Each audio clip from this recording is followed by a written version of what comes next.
I'm Paul Ray from the official Teen Wolf Wiki. Today I'm going to do my best to try to bring clarity to a situation that has cast a pall over the upcoming Teen Wolf movie and that has upset me personally.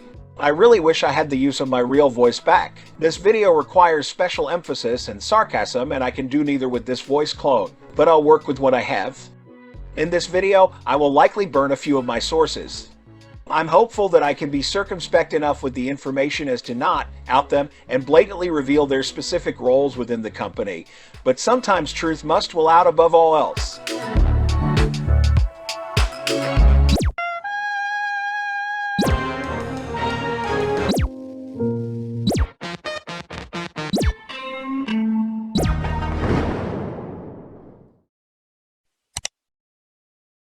I keep telling myself that I shouldn't do this when I'm angry, but I'm going to be angry about this for a while, and something needs to be said. This article released by Deadline Tuesday afternoon is dangerously misleading. Scratch that.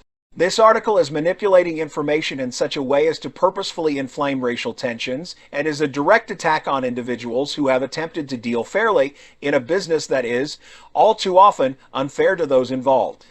Here's the offending paragraph.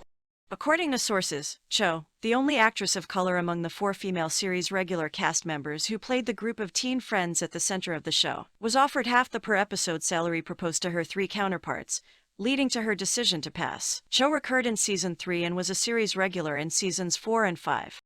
There's a great deal wrong here, but I'm attempting to limit myself to things I actually know and can prove. First, there is not a per-episode rate involved here. The contract offered was for an appearance in a film. 1. Self-contained production. Arden was likely offered a weekly contract rate for reasons I'll get to in a moment. So the whole thing about getting a per-episode deal is something factually wrong in the article. It is a minor but important point that shows how the author wishes to mislead the reader. The 4 female series regulars they're talking about are Holland Roden, who did 6 seasons, Shelley, Hennig, who did 4 seasons, Crystal Reed, who did 3 seasons, and Arden Cho, who did 2.5 seasons. Here are the facts that are not in this Deadline story, but were easily discovered had the Deadline editor simply asked some questions, as I actually did. A very well-placed source tells me that Arden was to work for just 2 weeks on the Teen Wolf movie.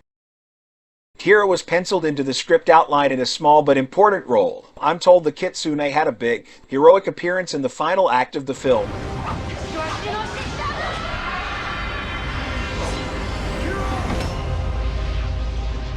She would have helped save the pack in a big, memorable burst of flames designed to delight the fans and to give the character the big finish that she didn't really get in the series. For this relatively small part, Arden Cho was offered the exact same pay rate that was offered to Dylan Sprayberry, Melissa Ponzio, Lyndon Ashby, J.R. Bourne, Ian Bohan, Colton Haynes, Seth Gilliam, and Ryan Kelly. This next bit needs a little background knowledge to really understand, so here's a great, big text wall that I cribbed from Backstage.com and their Secret Agent Man segments.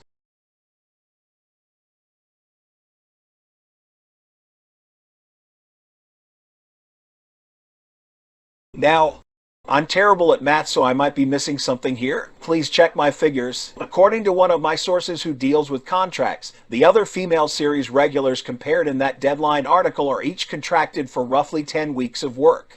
Arden Cho was asked to do just 2 weeks of work on the film. That would have worked out to about 5 days of actual filming. 10 weeks of work. 2 weeks of work. 10 weeks of work. 2 weeks of work. When you prorate the pay based on the amount of time required on set, Arden was actually getting more money for her time than any of the other women referenced in that misleading Deadline article. But even if she was to be on set for the whole 10 weeks, Arden was still offered the exact same rate of pay as the majority of the other returning characters in the movie, regardless of their race or gender. I'll see you next time we go back to Beacon Hills.